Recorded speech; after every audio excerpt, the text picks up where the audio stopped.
भर पूरा दिन पूरी खबर है। मेरा नाम है प्रियंका और मैं हूँ सुमिरनप्रीत कौर। इसराइल ने सेंट्रल बेरूत में बिना चेतावनी किए हमले, 22 लोगों की मौत। लेबनान ने कहा सभी आम लोग थे।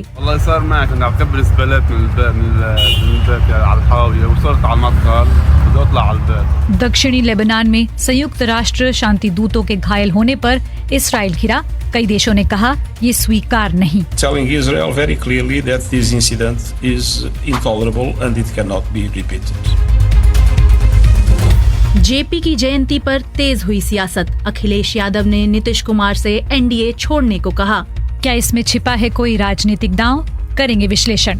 क्योंकि नीतीश कुमार केंद्र में सरकार को समर्थन दे रहे हैं और यहाँ पे उत्तर प्रदेश में भी भारतीय जनता पार्टी की सरकार है, तो इस वजह से अखिलेश यादव ने ये एक नया पॉलिटिकल दांव आप कह सकते हैं कि खेला है।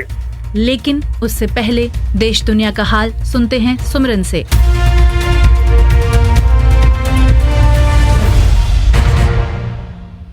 ईरान के राष्ट्रपति मसूद पेजेश्कियान का कहना है कि ईरान और रूस अंतर्राष्ट्रीय स्तर पर एक जैसी स्थिति का सामना करते रहे हैं। विश्व की घटनाओं के बारे में उनके विचार अक्सर एक समान होते हैं। उन्होंने तुर्कमेनिस्तान में रूस के राष्ट्रपति व्लादिमीर पुतिन के साथ अपनी पहली मुलाकात के दौरान ऐसा कहा। ईरान रूस के लिए महत्वपूर्ण है क्योंकि ईरान से उसे भारी मात्रा में ड्रोन और बैलिस्टिक मिसाइलें मिलती हैं, जिससे वो यूक्रेन के खिलाफ जंग में इस्तेमाल करता है। व्लादिमीर पुतिन ने दोनों देशों के बीच संबंधों के महत्व के बारे में भी बात की।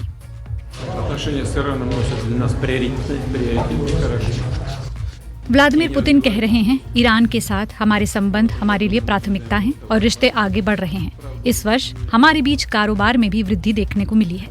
हम अंतर्राष्ट्रीय क्षेत्र में सक्रिय रूप से एक साथ काम करते हैं और दुनिया में वर्तमान घटनाओं के बारे में हमारा आकलन अक्सर बहुत बार एक जैसा ही होता है। वहीं ईरान के राष्ट्रपति मसूद पेजेश्कियान ने मॉस्को जाने के निमंत्रण को भी स्वीकार कर लिया। मसूद पेजेश्कियान कह रहे हैं अब हमारे पास कई अवसर हैं और हमें एक दूसरे की मदद करनी होगी। हमारे सिद्धांत अंतर्राष्ट्रीय मामलों पर हमारी राय एक समान है। सब सही रहा तो हम रूस में होने वाले ब्रिक्स शिखर सम्मेलन में भी भाग लेंगे और जिन दस्तावेजों पर हमें हस्ताक्षर करने होंगे उन दस्तावेजों पर हस्ताक्षर करने के लिए हम सब कुछ करेंगे। पाकिस्तान में बलूचिस्तान के दुक्की जिले में एक अज्ञात हमलावर ने 20 लोगों की हत्या कर दी। अज्ञात हमलावर ने खदान में काम करने वाले मजदूरों पर हमला किया। इसमें 7 मजदूर भी घायल हो गए। स्थानीय अधिकारियों के मुताबिक ये हमला गुरुवार की देर रात दुक्की पुलिस थाना इलाके में हुआ। एसएचओ हुमायूं नासिर खान ने कहा कि पिछली रात अज्ञात बंदूकधारियों का एक समूह इलाके में दाखिल हुआ और उसने कोयला खदान के पास मजदूरों को निशाना बनाना शुरू कर दिया। मारे गए मजदूरों में 4 अफगानिस्तान के रहने वाले हैं। अमेरिकी अधिकारियों ने पुष्टि की है कि मिल्टन तूफान की वजह से अभी तक कुल 16 लोगों की मौत हो गई है। अधिकारियों ने आने वाले दिनों में मौत के आंकड़ों में बढ़ोतरी की आशंका भी जताई है। फ्लोरिडा के कानून प्रवर्तन विभाग ने बीबीसी के यूएस पार्टनर को इन मृतकों की संख्या की पुष्टि की है। वहीं फ्लोरिडा के एक अपार्टमेंट परिसर से करीब 400 लोगों को रेस्क्यू किया गया है। अपार्टमेंट में लगभग 2000 लोग रहते थे। पूर्व अमेरिकी राष्ट्रपति बराक ओबामा ने पेंसिल्वेनिया के पिट्सबर्ग में लोगों से डेमोक्रेटिक पार्टी की राष्ट्रपति उम्मीदवार कमला हैरिस के लिए वोट करने की अपील की। साथ ही ओबामा ने यह भी कहा कि रिपब्लिकन उम्मीदवार डोनाल्ड ट्रंप और डेमोक्रेटिक पार्टी उम्मीदवार कमला हैरिस के बीच कड़ा मुकाबला होने वाला है। महाराष्ट्र के नासिक आर्टिलरी सेंटर में फायरिंग अभ्यास के दौरान धमाका होने से भारतीय सेना के 2 अग्निवीरों की मौत हो गई। महाराष्ट्र के नासिक जिले के शिंगवे बहुला फायरिंग रेंज में गुरुवार को ये घटना हुई। ये घटना तोप फायरिंग अभ्यास के दौरान हुई। और नोएल टाटा ट्रस्ट के नए चेयरमैन होंगे। वो स्वर्गीय टाटा के सौतेले भाई थे।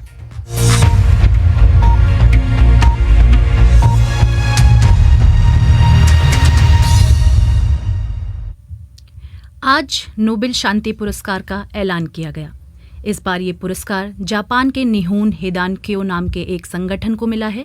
ये संगठन उन लोगों से मिलकर बना है जो दूसरे विश्व युद्ध के समय हिरोशिमा और नागासाकी में हुए परमाणु बम हमलों से बच गए थे। ओस्लो में हुए एक कार्यक्रम में इसकी घोषणा की गई। कार्यक्रम के दौरान नोबेल समिति के अध्यक्ष जॉर्जिन वॉटने फ्राइडनेस ने कहा कि इस समूह ने दुनिया को परमाणु हथियारों से मुक्त करने की दिशा में अहम योगदान दिया है। पुरस्कार का ऐलान ऐसे समय हुआ है जब दुनिया के कई बड़े देश जंग के मैदान में हैं और हर वक्त परमाणु हथियारों के इस्तेमाल का खतरा मंडरा रहा है। फिलहाल बात इसराइल की, जो एक साथ 2 मोर्चों पर युद्ध लड़ रहा है। इसराइल ने पिछले महीने लेबनान में हिजबुल्लाह के खिलाफ हमले शुरू किए थे, लेकिन अब उसने सेंट्रल बेरूत में जो हमला किया है वो अब तक का सबसे भीषण हमला है। लेबनान के स्वास्थ्य मंत्रालय का कहना है कि इन हमलों की चपेट में एक रिहायशी इमारत आई और इसमें कम से कम 22 लोगों की मौत हो गई। बड़ी बात यह है कि आम लोगों से भरी 2 रिहायशी इमारतों पर हमले से पहले इसराइल ने इलाके में रहने वाले लोगों को कोई चेतावनी भी नहीं दी थी। इसके साथ ही 110 लोग हमले में घायल भी हुए हैं। हमले वाली जगह मलबे से काफ़ी घंटों बाद तक धुआं उठता रहा था। लेबनान के प्रधानमंत्री नजीब मिकाती ने कहा है कि इस हमले में जान गंवाने वाले सभी 22 लोग आम लोग थे। मिकाती ने कहा कि ये पूरी तरह से अस्वीकार्य मुद्दा है, इंसानियत कहाँ है। इस बीच हिजबुल्लाह ने भी कहा है कि उसने उत्तरी इसराइल में एक जगह जुटे कुछ इसराइली सैनिकों पर हवाई हमला किया है। टेलीग्राम पर एक अपडेट में हिजबुल्लाह ने बताया है कि उन्होंने हाइफा में Israeli air defence command base को निशाना बनाकर ये हमला किया। वहीं लेबनान से मिली कुछ रिपोर्टों के मुताबिक इसराइल ने सेंट्रल बेरूत में हिजबुल्लाह के संपर्क और समन्वय इकाई के प्रमुख वाकिफ सफा को निशाना बनाकर हमला किया था, लेकिन वो इस हमले में बच गए। हमले के बाद बेरूत में रहने वाले एक शख्स ने आंखों देखी बताई।